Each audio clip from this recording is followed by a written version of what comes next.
my question is, you've spoken a lot about the dangers of modern anti-Semitism with these anti-Israel becoming the new anti-Semitism, and then the solutions that you bring forward are that we need to discredit as many academic writers as possible.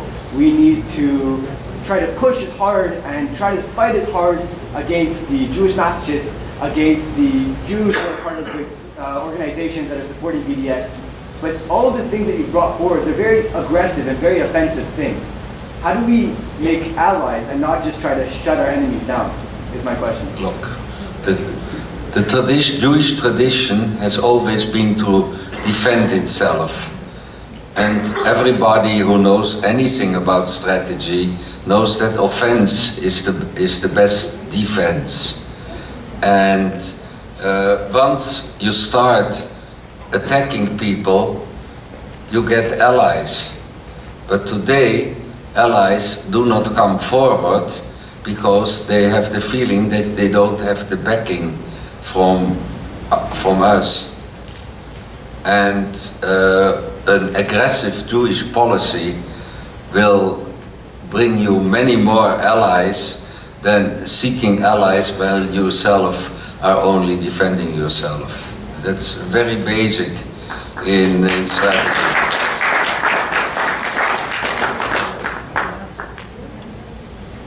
We have one more. Yazager? Yes, over here. How immediate do you believe the dangers are to European Jewry, and what do you think the fate of European Jews will be over the next generation?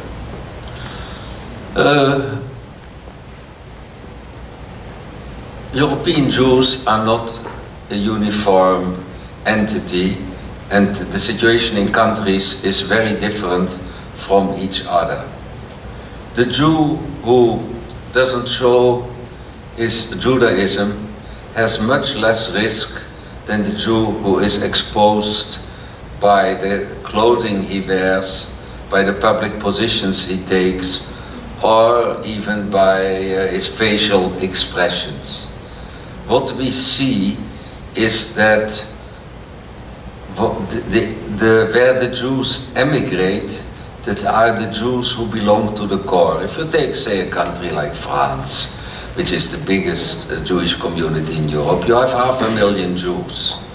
The Jewish institutions are carried at most by 100,000 people of these 500,000. When 40,000 Jews leave, then you say it's only 8% of the French Jewish population.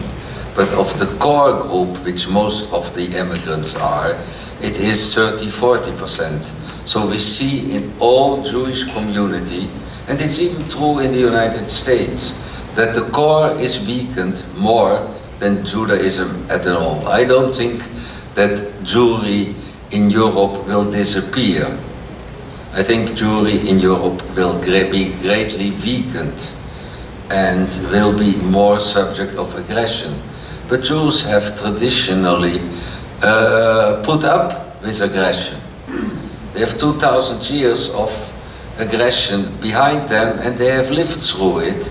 And today isn't the worst situation. There have been much worse situations in Europe. So I'm not one of those believers who think that the Jews will leave in great masses. I mean, we know the polls. But if Corbyn becomes Prime Minister, 40% of the Jews will consider to leave, of British Jews. I don't believe that even 4%. I don't believe that Corbyn will be Prime Minister, but that we will know in 2 weeks. But I don't believe that even 4% of British Jews will leave. So Jews talk about leaving, and that's already a dramatic change in the UK, where they were not talking about it, but they won't do it. It has to get much more aggressive in order to get to a situation, because it's not so easy to leave, because you may not know the languages abroad. You may not have a profession which makes you suitable to work abroad. If you're a lawyer in a country, that doesn't mean that you can be a lawyer elsewhere. And you may have family considerations, parents and so on. So these are individual decisions, and what we have seen so far, there is no massive departure of the Jews from Europe, even in the countries where anti-Semitism is strongest. And all those people who tell you that European Jewry has zero future and that European Jewry will disappear, it won't. Let's say the most diluted type of Jewish community which I have seen was in Split in Croatia. There the Jews, the local Jews, they have never services. They meet every second week, and the chairperson of the community said to me, if I can't speak 5 minutes about the Parshat HaShavua, the text of the weekly Torah reading, then it was a good meeting.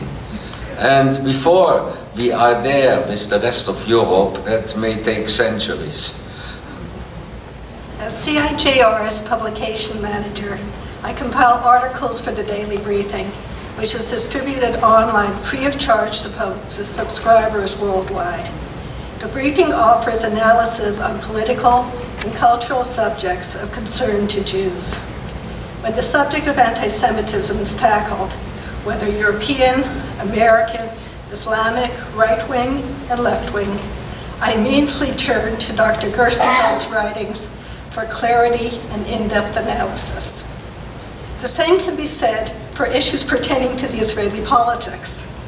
To best understand what was happening in the lead-up to Israel's 2 elections and their aftermath, I checked out Dr. Gerstenfeld's weekly blogs, which offered insightful analysis of the still evolving state of affairs. On behalf of Professor Kranz, Jack Kinsler, and the entire CIGR family, it is my great honor to present Dr. Manfred Gerstenfeld with the International Lion of Judah Award for decades of outstanding scholastic contributions to subjects of great concern to Jews, particularly in the field of contemporary anti-Semitism. Show you the plaque.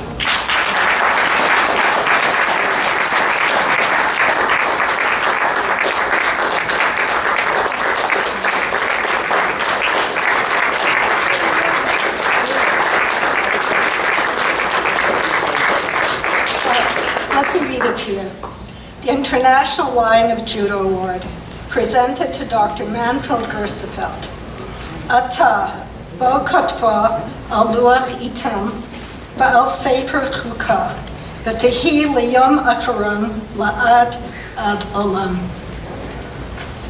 Go now, write it before them on a tablet, and inscribe it in a book, so that it may be for the time to come as a witness forever. From Isaiah 38. On behalf of Professor Kranz and all of us, we'd like to present this to you for our jobs well done. Thank you so much. Thank you, Fred, so much. It's really very, very much appreciated and a great honor to be here, despite the traffic problems.